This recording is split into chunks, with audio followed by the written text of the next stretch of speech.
So, hello, I'm Owen. Hello, and I'm Suzana.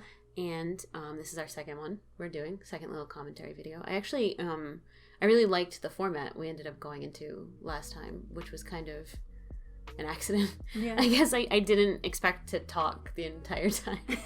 And then we did, and it was super fun. Yeah. So I had a lot of fun making that episode, so I want to make more now. Yeah.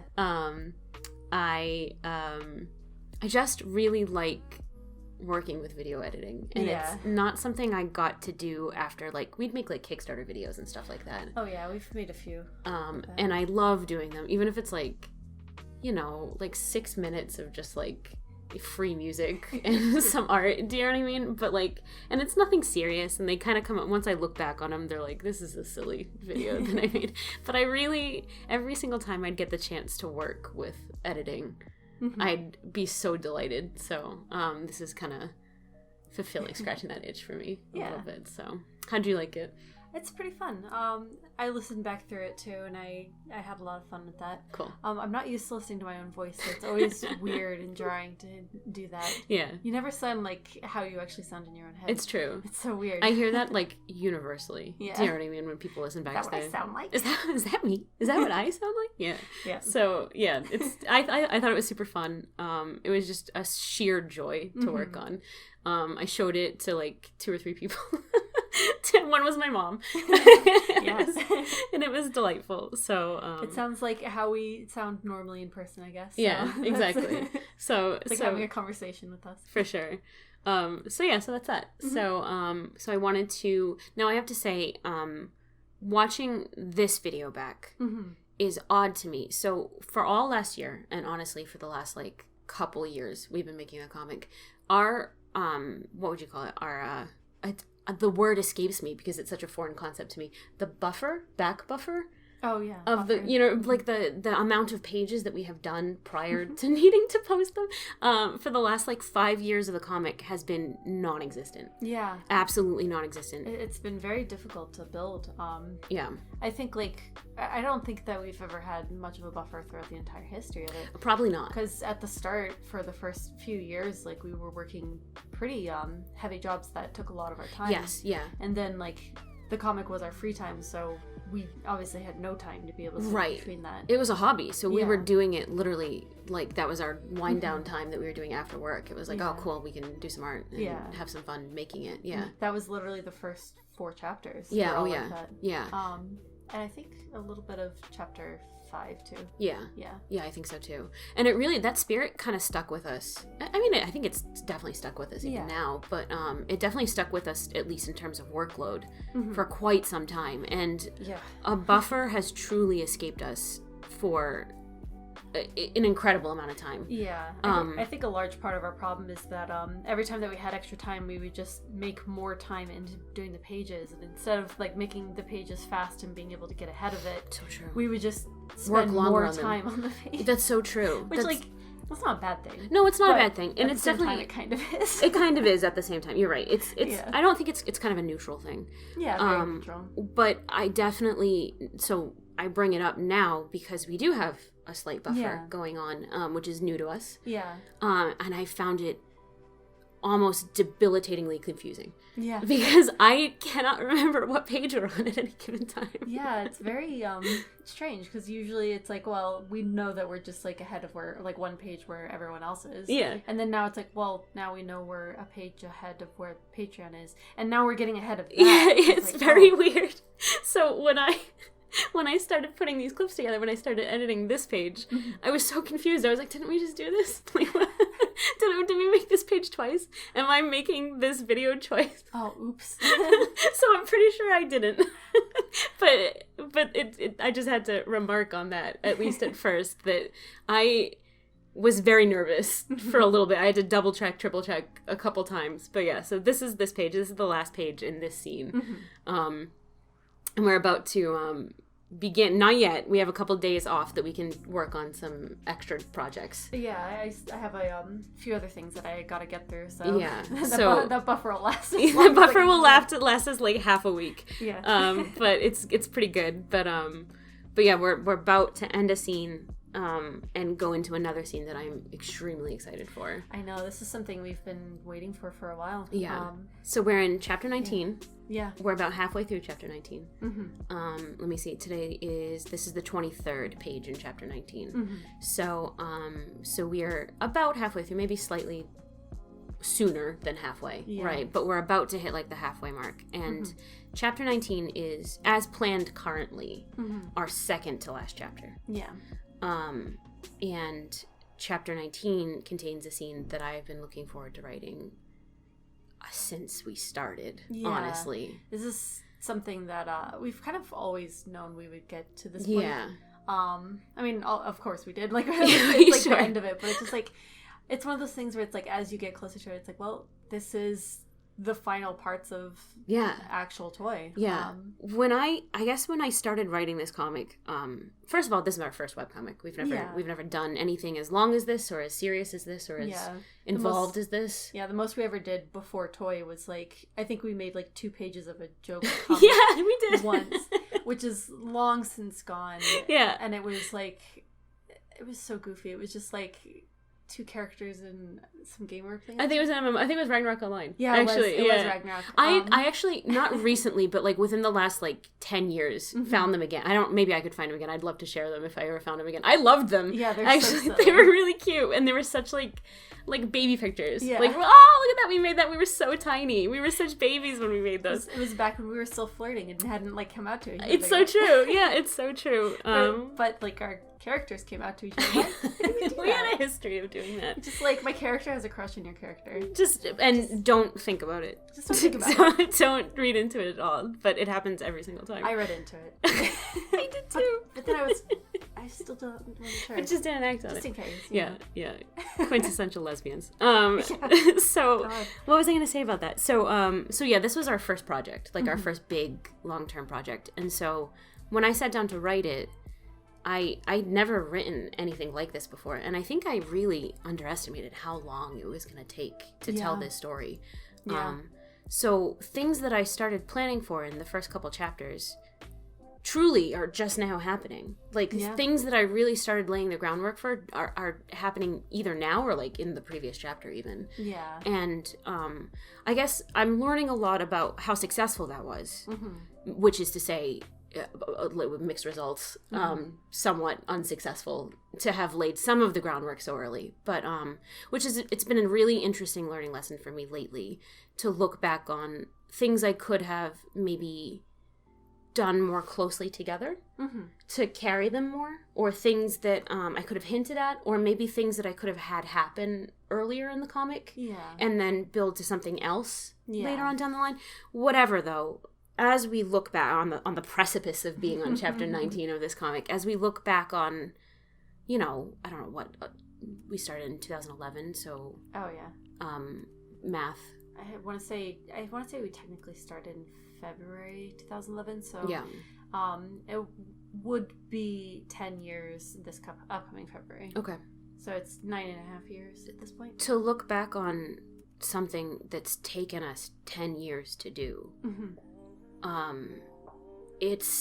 don't know, it's exciting in a way I've never experienced before. Making things, do you know what I mean? Because I'm a very impatient person. I don't do things unless they're done in a couple days.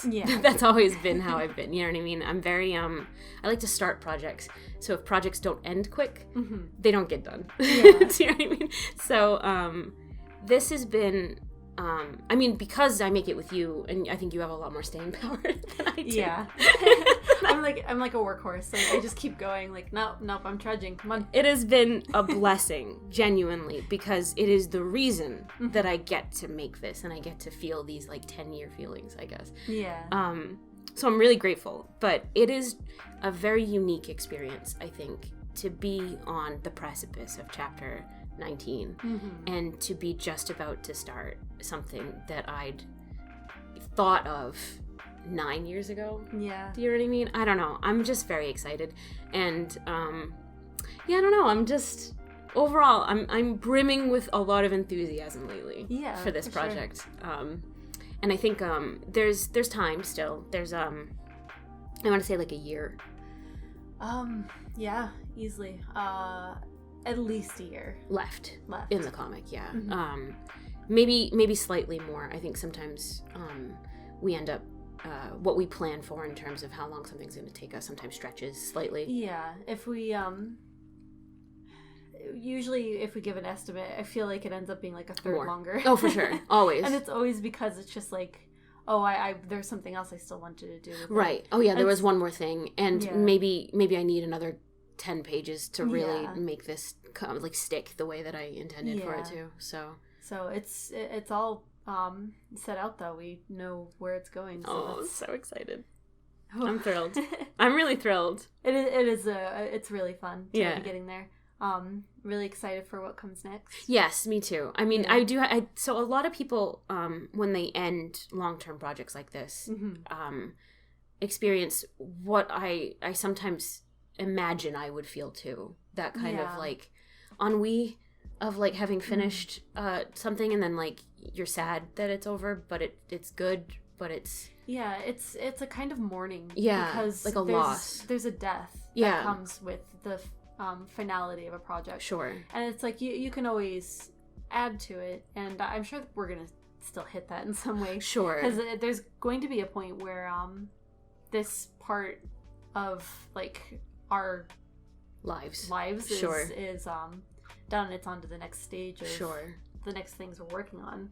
And of course, like there's always that feeling like you can draw them again or whatever. Sure. That their story. There is a little bit like part of their vitality exists here. Yeah. And you move on, right? Yeah. So I love to like beat myself up with things, right? I like to like imagine imaginary or theoretical concepts that will hurt my feelings later. Yeah. And to think about them now and to make myself anxious with them. Mm-hmm. And so I have been like beating myself up with that, like you're gonna hate it. You're gonna be so sad. Isn't that gonna make you so You're gonna sad? be so sad next year. But I will say that we have plans for. I really want to do a sequel. I'll just say it. You know. Yeah. I think we've already talked about that enough. Yeah, I've talked about that outside of this, and Yeah. But I'm really thrilled for the sequel. Too. Bisbee is I think she's snoring in her sleep. Yeah. She feels my energy. Because I'm so brimming with excitement that she's sleeping and she's like getting nervous. I'm so energetic next to her. She does this like weird chuffing noise in her sleep. I think she's like chasing my cat in her sleep. But yeah, I'm super excited for the next stage of Toy. Mm-hmm. And I'm super excited for, I think we talked about it a little bit on the last podcast even, if I'm calling it a podcast, this like commentary track we're doing, I guess. It feels kind of like a podcast-y, you know what I mean? I'm really excited for some projects that I'd like to start up simultaneously with it. Yeah. So I'm just thrilled. I'm thrilled. And I'm so like overwhelmingly thrilled that it's fun to like do projects like this, like recording this, and then just like tuck my manic energy into them and like kind of like vent it out. Do you know what I mean? So that I don't spend so much time just pacing my apartment being like, I'm so excited. I'm so excited. It's good energy. It is. It's good energy. So let me think. In recapping back on the episode we filmed yesterday. We did the recording for it yesterday. Yeah. So I wanted to ask you, how is your hand health today? Pretty good. Okay. Because we were almost done with the page yesterday, the last two panels were what I went back to after we recorded that. That's right. So everything here was already done by the time we started recording. That's right. That's true. Yeah. Yeah. So right now my hand health is good. I gave it a rest for most of the day. That's good. Like because like I had been in the middle of inking, that's why I gave it like a 4 or whatever. Right. Right now it's probably like I'd say 7. Like that's great. Okay. So it's not like a 4 all the time. So yes, you're right. So that's why I was like, it's not to worry about. I will worry though. I know. I worry a little bit even at a 7, but a 7 is good. A 7 is like, I've done long-term damage and just not being very self-aware. Sure. But that's like, yeah, you can look on Twitter. Every artist MO is that we don't take care of ourselves. I worry for all of you. I know. What are we doing? Come on. You guys make such cool shit that I love to consume. Stop it. Just, I know. I get it. I definitely get it. When you get in the zone, your body doesn't exist anymore. So, I'm the same way. It's just that the aspects that I do are less technical. Even when it comes to like coloring and stuff, the movements are less precise. I would say, like if you, I'm actually about to start coloring here in like maybe like 3 minutes or so, but I'll even talk about it more as it starts to pop up on screen. But coloring is, especially I use the lasso tool almost specifically. Instead of using a pen, I don't really draw with the pen, and I don't really I don't feel super comfortable using the pen tools in a lot of drawing programs, especially when I'm working on the comic. I just don't know, I feel like it almost gives it too much of a drawn feeling, and I get nervous to have my drawn energy on the pages. I don't know why. I don't know how to. I know you're looking at me kind of like, you've said something I must psychologically analyze about you. But now I'm going to have to think about that. Yeah, deeply. it's truly like I really shy away from the pen tool unless I'm like sketching. Yeah. And then I really shy away from sketching. Yeah. But so I use the lasso tool almost primarily. That's honestly fair. I actually really like the lasso. It's like a lasso fill tool that's in Clip Studio. I really like to use it in my sketching process a lot. Yes. And you'll notice actually, even it's actually kind of in probably the last chapter or so, I've started using it more and more in like solid black areas on the comic, like when filling in Milo's eyebrows or Dylan's eyebrows. I grab the lasso tool real quick and just make a shape. Yeah. Yeah. I noticed you did it with on the previous. I think it was the previous page. The in the second panel, the twins are in silhouette. Because they're in the foreground. I noticed that you used that to sketch them for that. Yeah. So I actually really like using that. And it does make it a lot easier to sketch out a solid shape. I'd like to use it more in the future like that, because I like when you use it. Yeah, putting silhouettes makes it very easy to draw, and I really like the lasso tool just for that alone. Yeah. It is just like a very easy, quick motion, and then I already operate a lot in I don't know if you notice a lot in my base sketching or my sketching. Sure. But I chunk away at my drawings a lot. Yes. And you'll even see it with my inking, I'm sure. But usually I'll lay down lines and then erase into them and chunk them away. Yeah. When I'm drawing, I find it's easier for me to get a shape when I chisel at it a little bit. Yeah. I have noticed that about you. Yeah. And add and chisel, because then I can actually think in the space a little bit easier. Yeah. I've always had a little bit of difficulty of just like having something come out right immediately. Line-wise. Yeah. I notice even when you don't use the lasso tool to chisel, you still, when you lay sketches, you lay like 5 or 6 lines per each one line that you intend to get in there. It's definitely not a very linear laying of lines. Yeah. You know what I mean? Yeah. So it's that's really interesting. I'd love to see you use lasso more for sketching even. It is actually really fun. I wouldn't mind using it more. I think back to like we were even talking yesterday about when I used to do acrylics, and it's easily been over 10 years since I used acrylics. But even at the time when I would use acrylics, I would chunk in with another color. Yeah, and I actually really liked just using like 2 colors and laying out, what do you call that? It's the you use the value. Oh, okay. I like using the value rather than having to be dependent on getting the accurate colors. Okay. Because I don't think very well in accurate colors, even though I can eventually figure them out sometimes. Sure. But the actual value of it is a lot easier for me. So I end up I approach sketching and inking the same way, where it's like when I can chunk into it and like kind of paint over it, I find it easier to actually get the final shape that I want. That's really interesting, actually. Yeah. I used to prefer charcoal for the same reason. I know. I haven't worked with real meat in a long time, but when I used to do that, those were the things that I felt the most confident in, and I would get like the most accurate results. Charcoal especially, I would love to get again. Yeah. So I have to say, we've moved, we haven't moved in a while. It's been about 2 or 3 years since we've moved last, right? There was a time when we were moving more regularly. Yeah. We'd moved to this city, and it was just a product of like, oh, you find an apartment, and then it's like, oh, maybe you can find a slightly better apartment or whatever else. So or like you need, like, oh, the area is not like where you need to be anymore. Sure. you know, we used to like, oh, the job now that I have is over here, so we have to move closer to that. Right. And then there's a little bit also like, I've lived in this apartment for a little bit, and I've come to realize that there are things that I need in an apartment that this one does not provide, so let me look for an apartment complex that actually has those amenities or whatever. So there was a point in our lives where we were moving a little bit more, and now I think we found a much more comfortable place to just like settle.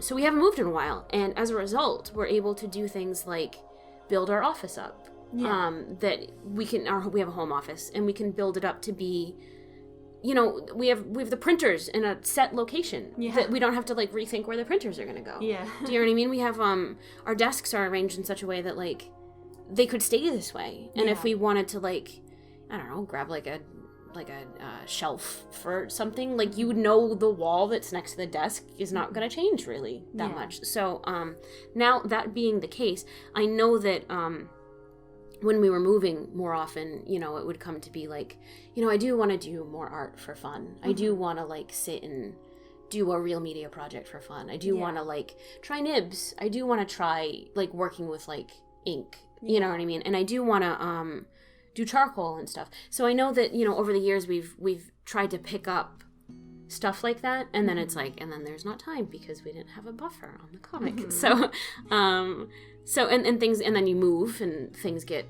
you know, put in a closet and kind of forgotten about for a while. But I know that we do have a significant amount of little things like that we've picked up over the years that are in like a I like to call it the bucket for hobbies that I'd like to start soon. Do you know what I mean? So we have like it's like a little plastic crate full of like little art supplies and stuff like that. And that having been said, I would love to carve out a little spot in the office to be able to set stuff like, because it's not like I have to invest like money or anything into purchasing them again. It's like, you know, that over the years $3 have gone into it here, and I have it all still. But I think the paints would be expired by now. Suzana, you're right. But the charcoal isn't. And I'm almost like 99.9% sure we have some charcoal still. I mean, literally, like last time I bought paint was 2008. So like, listen, I can get more paint. Well, okay, so true. Yes, we could pick up some. I'm okay to buy paint. Yes, you can. That's fine. But I think, more so, I mean specifically, I think it would be interesting to go through that box we haven't unpacked. And like go through. And then set up like a little spot in the office to do fun shit. You know what I mean? Yeah, I would agree. So, it would be nice to like clear through and see what stuff we even have. When I was younger, I definitely kept a lot more hobbies that I just don't entertain anymore. I had acrylic, hands-on stuff. I used to do a lot of beading and beadwork.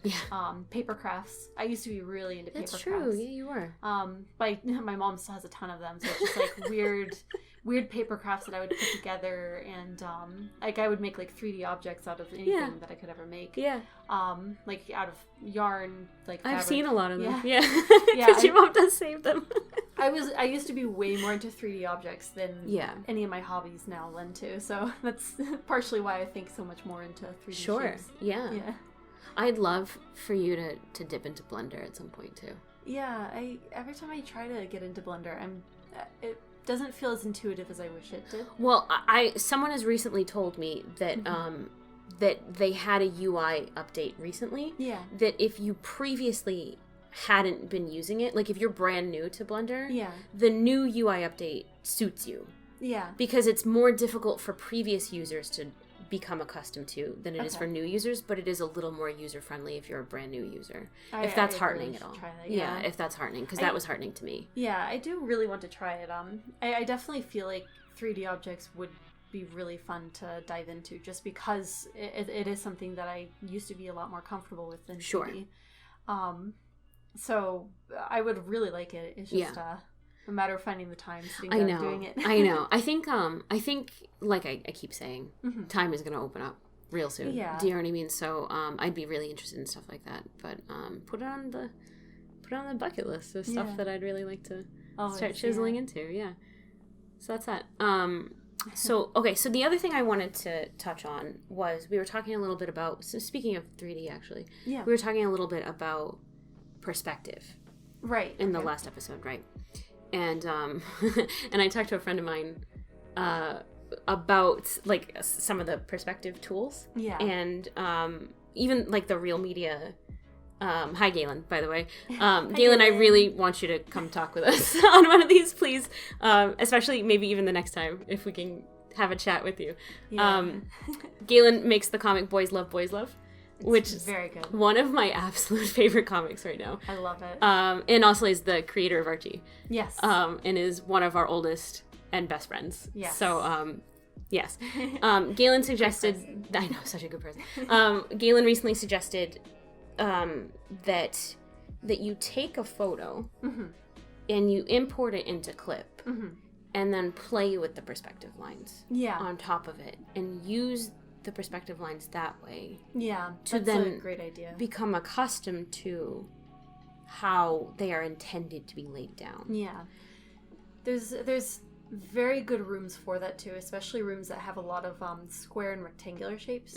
I would even recommend like kind of avoiding rooms that have like round, oval or round, because that involves putting it onto a plane and having to think of the plane. We're literally I just started bringing this up and we're already at the point where my brain is making that like chugging noise. Okay, go ahead. Yep. But like you think like these square patterns that are on the wall. Sure. If you have like any kind of square shape on your wall or square shape in a room. Straight lines are easier to recreate. Yeah. Yeah. It makes it so much easier to follow, because then you can actually, especially with the perspective tool, just import in a photo into Clip, and then you just draw the perspective lines. You can see where it goes to. And Galen's right. Like, you can so easily actually see how the room develops around those shapes then. You can follow the perspective line, see where the vanishing point is. Yeah. And then, like, you don't even have to start complicated then, because one room is, like, one perspective point. Right. You don't really need to think another perspective. Is that true? All rooms are one perspective point? Well. Never mind. I regret asking. Okay. I mean, like, right now in this room, I would be able to draw, like, 3 perspective point and be able to direct that. It's just the 3rd perspective point is so far off because... Wait, hold on. Let me see if I understand this concept. If you were to use the 3rd perspective point, it would control the height you were on the horizon? Yeah, so like, you'd hit the ceiling at some point. Is that right? Yeah, so when you're standing in a room, you're roughly halfway. Wait, let me break it down even. Explain like I'm 5. Wait, no, explain like I'm 3. Okay. So when you're doing perspective, right, you have your horizon line, right? So that's your straight line that goes across the thing. And it, right? Yeah. And then that's your horizon line, right? Yep. 1 point perspective is you put a single point and everything on that horizon line, and then everything then pulls to that point. Yeah. So in that, you now have all the lines that draw to that point, and you have the horizontal, which is the flat line, and then you have the vertical, which is the up and down. Wait a second. What do you mean? So as we're looking in this room, okay, yeah. So you can see like your vertical lines are in the doorway; they're the up and down. The horizontal is the top of the doorway, and it pulls to a horizon line. They do technically, but when you're working a 1 point perspective, that is the horizontal. So that's going to be a horizontal because I hate this already. It's whatever you're staring at straight on is a horizontal. But then the things that are angled, like see that wall pointing towards the door, is on the perspective line. So see this line up here? Yeah. Yeah. So that's on the perspective line. And then the doorway itself has the horizontal on the top and then the verticals on the side. Okay. The inside of the door, where you can see those lines where the door curves in, also follows a perspective line. Okay. You still keep your horizontal and your vertical. Okay. So if you make it more complicated, you get to 2 perspectives. Yeah, 2 points. Okay, so 2 point perspective is you have 2 vanishing points on your horizontal line, your horizon line. Yes. Right? And then all lines pull to either one of them. Yeah, so now you're kind of just getting rid of the horizontal line. No. So what? No!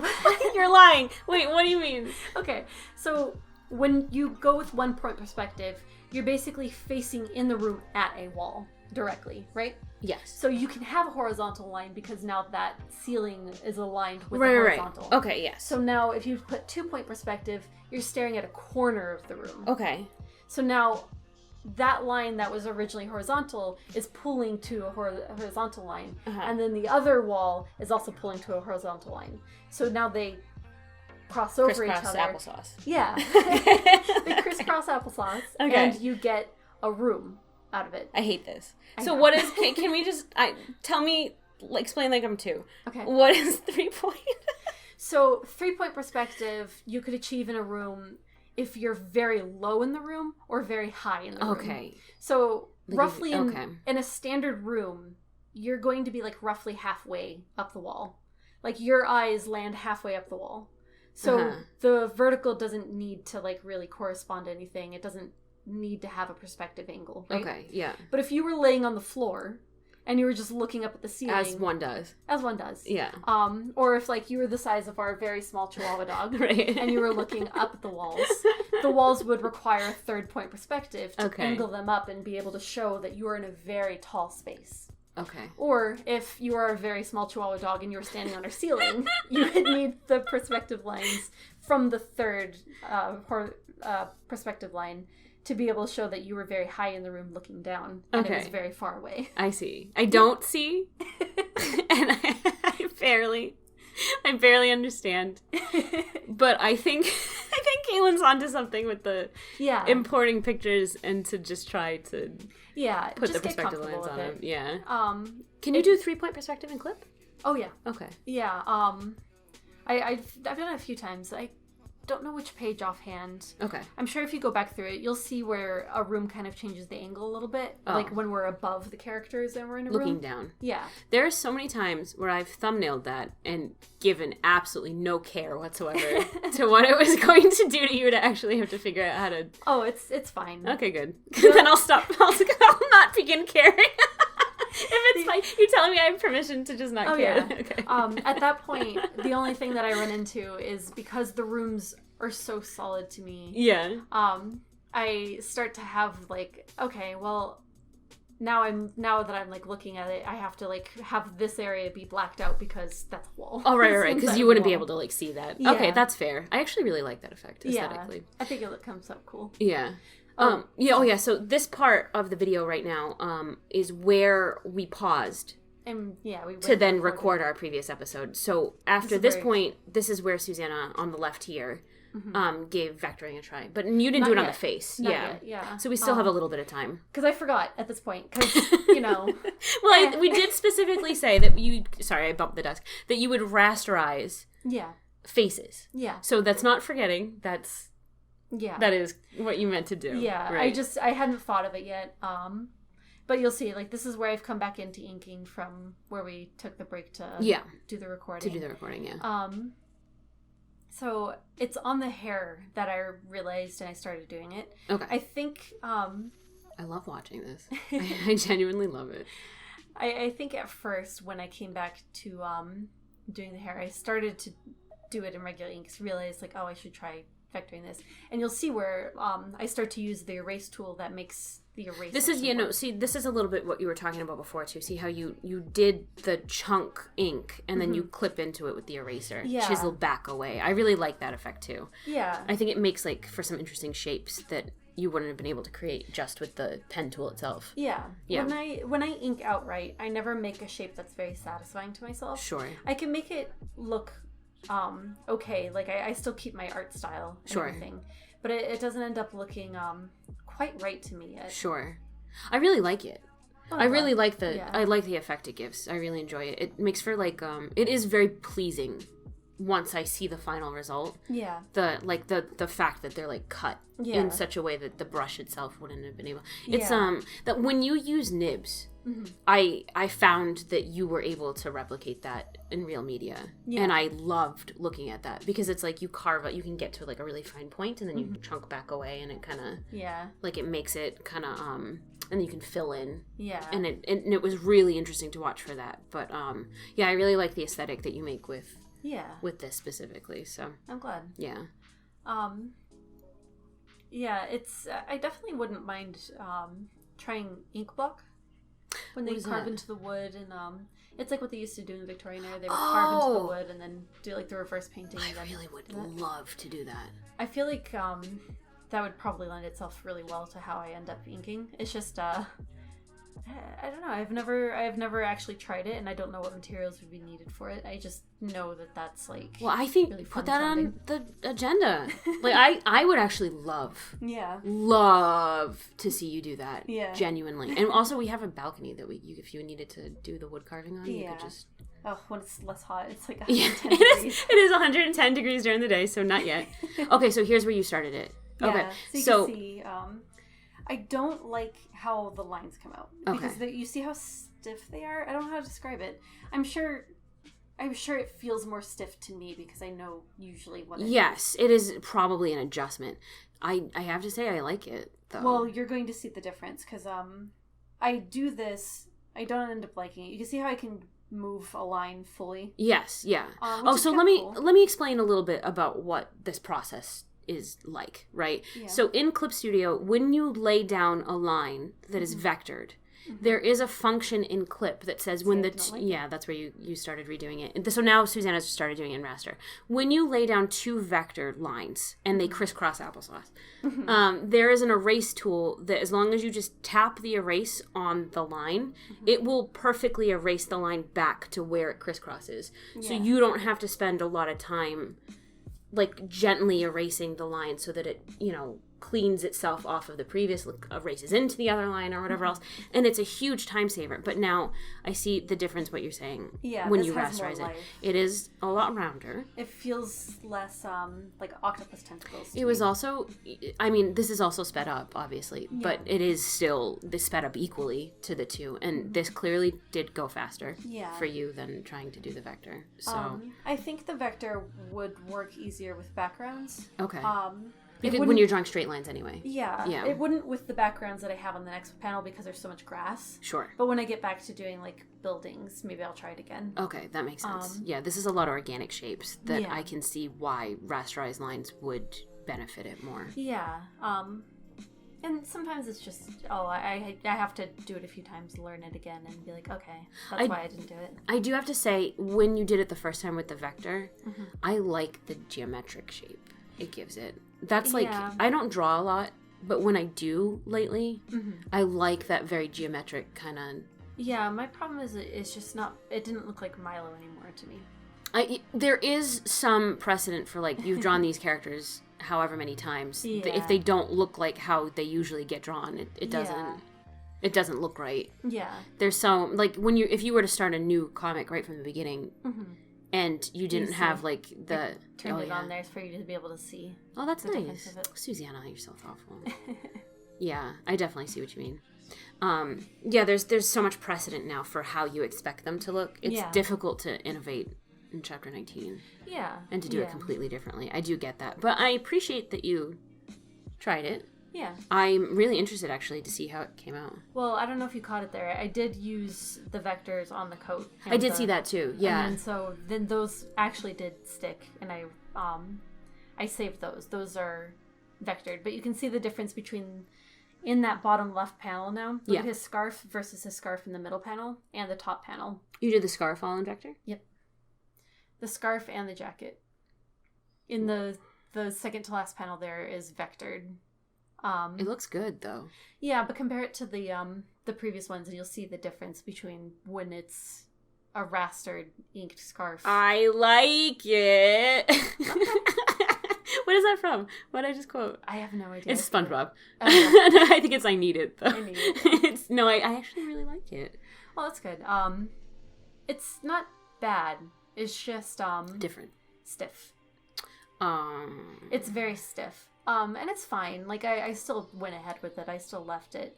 But, I'm a little unsatisfied with it. Fair enough. And, sometimes that's fine. You can complete something, be a little unsatisfied with it, but you need to move on and try to learn from the experience and keep going. Right.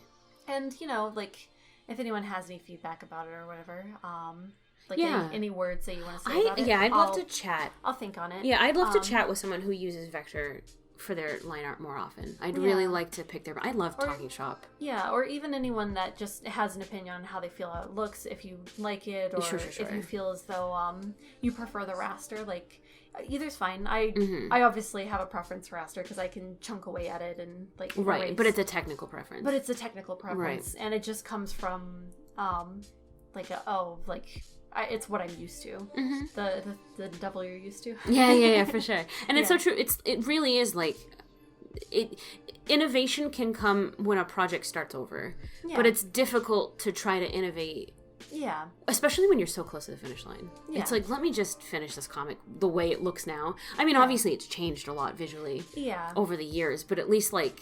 But there is also, like, I'm always going to be harder on myself than someone else will be. Sure. So knowing someone else's opinion is sometimes helpful. Like, do you actually notice the difference? Sure. Is it something that I'm just being too particular on and too hard on myself to think too much on it? I know I'm not a totally objective outside voice. Do you know what I mean? Because I am very, like intimately involved with the line art and everything. But for me to look between those two panels, I would say that they're so what's the word? Imperceptibly not different. Yeah. They're not easy to perceive the difference between the two. Yeah, fair enough. That to me, if one saved you time, the one that saves you time is the preferred. Fair enough. Does that make sense? Yeah. However, like when it comes to the hair, if it's something that almost requires more life in it, like if it were a more action-based panel, if you know what I mean, if it weren't just like they were like having a conversation as they walked or whatever, like if it was a more action-based physical movement panel, then that might not be the time to do it. Or it might, I don't know, maybe at that point you have to experiment with it then. Yeah. But when it comes to certain things like faces and hair, if you're going to spend significant amounts more time doing them because you're not liking how they come out and they kind of need to be exactly the way you need them to be in order for you to feel good about moving on from them, that's probably not the right time to do, right? So, that's that. Yeah. So, I mean, I went back to raster for the last panel here. Yeah. And I did kind of have to because it is far away. You're going to see that I had to go through and chunk in erase because I have to get a feel for what looks right. And especially when it comes to like shoes and feet. Like I can technically do them and then like as you go to draw them, it's just like it doesn't look quite right. So you have to sit there and try to angle it and move it. And it's going to be a lot of shifting because feet are very weird.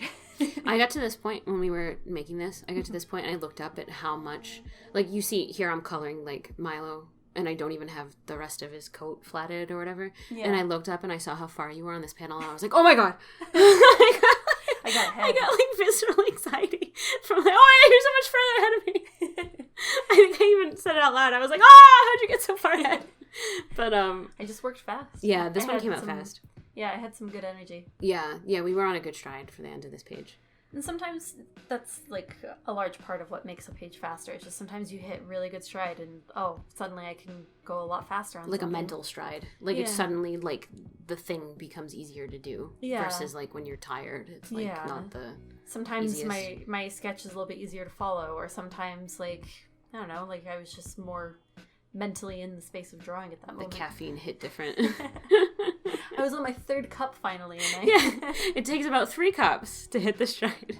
I know. I think I might be addicted. We've had kind of a weird coffee day today. Yeah. A friend of ours recommended that if you like black coffee, you can put. It was Galen. You can put cayenne pepper in it. And it gives it a kind of cool kick. And I've tried it since, and it is really cool. It doesn't taste like anything really to me. Yeah, it's the after. It just kind of burns your throat a little bit. It's got like a bitter, fiery little kick. Yeah. And I really, really enjoyed it. Yeah, it was nice.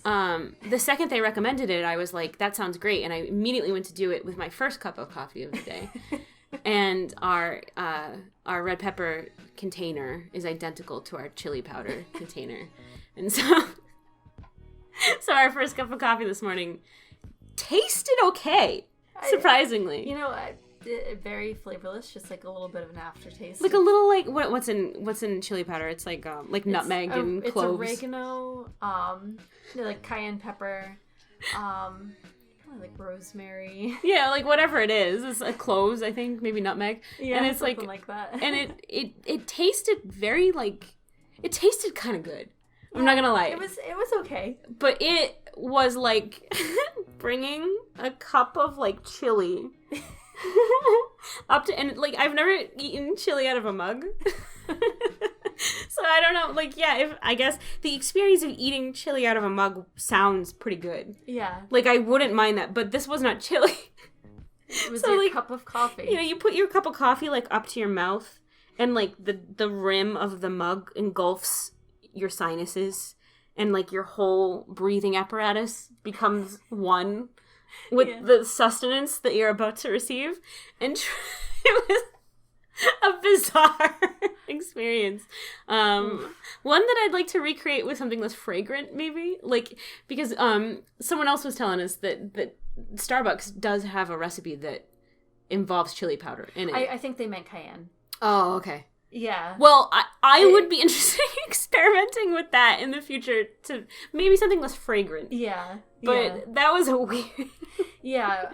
The Starbucks drink is specifically, it's a mocha with cayenne pepper. Okay. A lot of people use chili powder and cayenne pepper, like they use the words to just mean like spicy, red spicy powder. Yeah, but chili powder very specifically has the other flavors that make like a bowl of chili yes like a bowl of chili. Right, so yeah, the oregano and all that. It was very weird. It was very weird. It was like, because I put cream and sugar in my coffee, and then I also was like, oh, I'll try a little bit of cayenne pepper. I poured a little bit in, and I looked at the container and I was like, this is not. This is chili powder. And I was like, oh, this is a horrible mistake. It was really bad. So, drinking it, it tastes just like coffee with cream and sugar, but it smelled like a bowl of chili. It was so my whole coffee experience, like, you know, when something is so fragrant and so like piercingly fragrant, especially right at the beginning of your day, right? Like kind of like it hit your brain with the caffeine too, and also like all the beginning stages of waking up for the day. My whole existence since then, I feel like chili powder is like still in my sinuses. It does stick. And all the coffee I've had since has felt vaguely reminiscent of a bowl of chili. I am so sorry. It was my fault. I have to be clear. I grabbed the wrong shaker, applied it to my coffee, and then set it out for Suzana to use. And then I picked it up and poured it on and without looking too. So it's okay. Well, I mean, still, it was. I definitely began this path for us, and I take full responsibility for how pervasive it's been for the rest of the day. It's quite all right. It's at least with the I've made us a second pot of coffee since. It still reminds me vaguely of chili, but it's fine. But I did serve it black to us both. Yeah. And then I put in a little bit of the cayenne powder. Which that's how I've now had it, and it was very good. It's quite good. I actually really like it. Bisbee's up and wandering. If you hear her shaking off a little bit, getting some water. And getting some water. It is very good. I like it a lot, and I probably will do it more often now. Bisbee. She's very loud. Well, this is the joys of having pets. You can never have a truly silent room. That's so true. Yeah. Oh well. Bisbee, you good girl? She's very good. She is very good. So yeah, I really like it. I'll definitely be trying it again. I thought it was a really pleasant kick, even if it still makes me think it's chili. Still. It's not the worst. It's not the worst. Yeah. So something kind of funny there that I caught, and this, well, now I go away from the colors, but I think it's very interesting to note that Milo actually has the same shade of blue eyes as his dad. Yes. They're the exact same shade. He is supposed to have his father's eyes. Yeah. But the twins have Nora's eyes. Yeah. They actually have a lighter blue shade. It's meant to be more like icy, which is what Nora has. Yeah. But the effect of Dylan always wearing glasses makes... It never comes out. Yeah, it makes his eyes look like the same icy blue. Yeah, there's a lot of things like that we did on purpose where it's like, ooh, we get to play with genetic traits. And then it's like, but in practice... It ends up never showing. So I find it really funny because... You see it in profile. Yeah, you see it in profile. But it's very often it carries that it just goodbye. the twins look like they have Dylan's eyes, but technically they're supposed to have Nora's eyes. Milo has Dylan's eyes. Milo actually has Nora's hair color, but she bleaches it. She bleaches her hair. She would probably be a little more gray now too. Yes, that's true. Yeah, she's mid-30s, I think, in the comic, or maybe late 30s. 37, going on 38 now. Okay, so yeah, she'd probably be going a little gray. Yeah. But she is that shade of red that Milo has. I've never found a place to. It just doesn't matter. Yeah, she also would.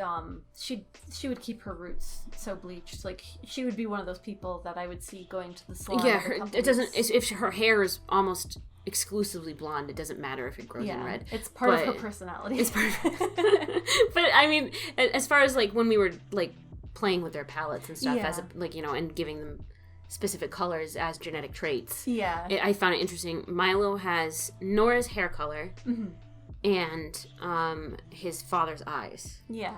And the twins have Dylan's hair color, besides Mina dyeing the front of her hair black. Yeah. And Nora's eyes. Yeah. And it was just kind of like a fun crisscross A applesauce. little bit. So it's actually funny. I don't know that we'll ever have a reason to show it, but no, because I imagine that she would stay blonde even when we do a sequel. She'll be blonde for that too. She's a blonde in her mind, so she's a blonde in practice too. Yeah. But I don't know that we'll ever have a chance to show it. But before, like when Dylan knew Nora before them even having Milo, long time ago, back when they went to the school. Sure. Nora was the same hair as Milo. Right, so, right. Yeah. Dylan has a thing for redheads. Yes, yeah, that's real. He does have a thing for redheads. He's seeing a redhead now too. Yeah. Yeah. That's real. Oh, that's interesting. Yeah, kind of.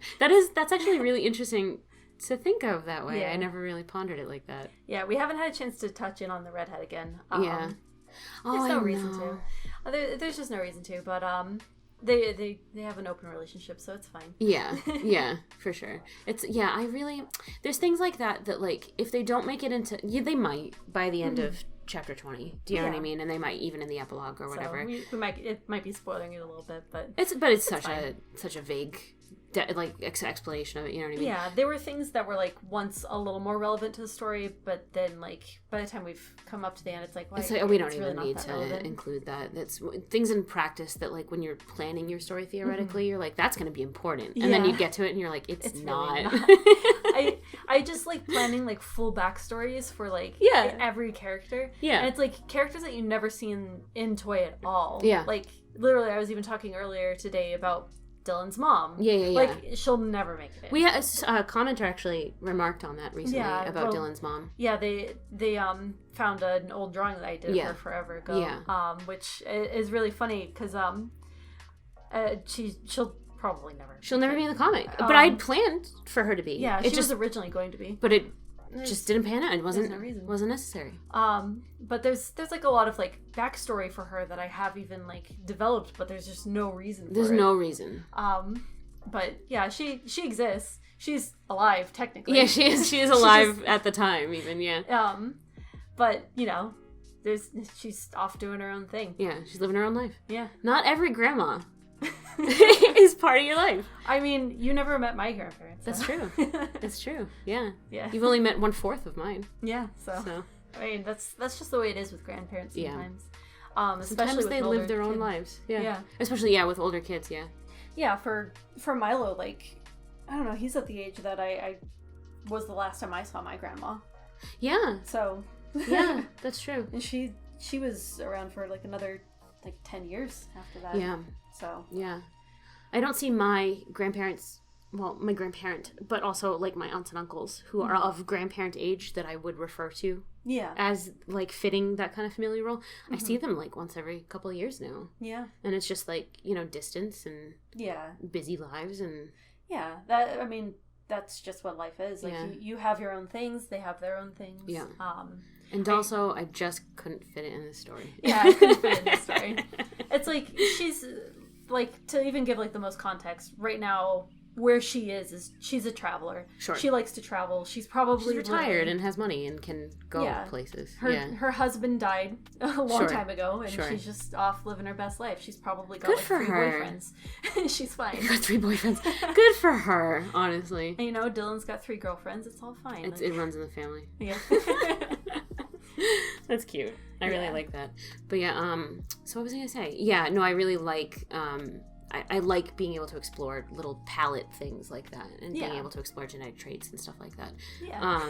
I'm really looking forward to doing more of that. I think we touched on that a little bit last episode, but I'm really looking forward to like sitting planning palettes, really like taking the time to, even if like it's not, I don't know how noticeable it is or how much like people care about genetic traits like that, but it's something that's so fun for me to observe and to act on that it's really like I said, we're at the stage where we get to play with color in a really significant way soon, and these are the little joys that I really love to savor when it comes to this stuff, because it's like truly, when you start out, I mean, you can adjust your palette as you go. I've definitely done that. Yeah. I've definitely tweaked up colors.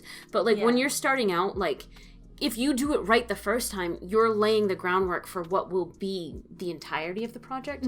And there's so many little joys that come from new projects that I'm so excited to, like... I haven't been able to do color swatches for new characters in a really long time for Toy. Do you know what I mean? So it's like, finally I get to really, like, a whole cast of characters to pick out colors for. Colors and shade colors and hair colors and eye colors, and I'm thrilled.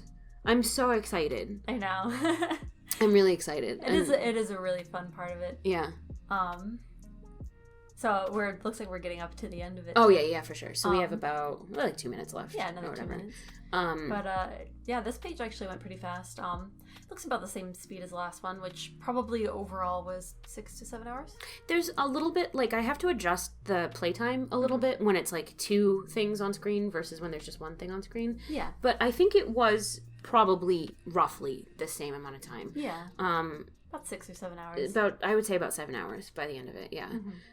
Obviously, I took a little longer than you. Yeah. So this end part is all just me catching up on the colors. You were doing the editing at the time that I was still inking. That's right. Yeah, that's right. Which also doesn't take me too much time and is so much fun.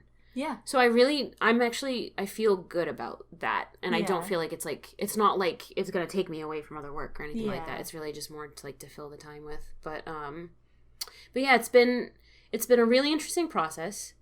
I like watching them back. Yeah. I like, I don't know, I like talking to you anyway. So I might still turn a mic on. It's so weird. I really like talking to you too. I know, it's bizarre. That's convenient. Do you want to get married? Maybe. Okay. Sorry, was that am I being too forward? You're being very forward because... Did I put you on the spot? Because you're on mic? Just marry me.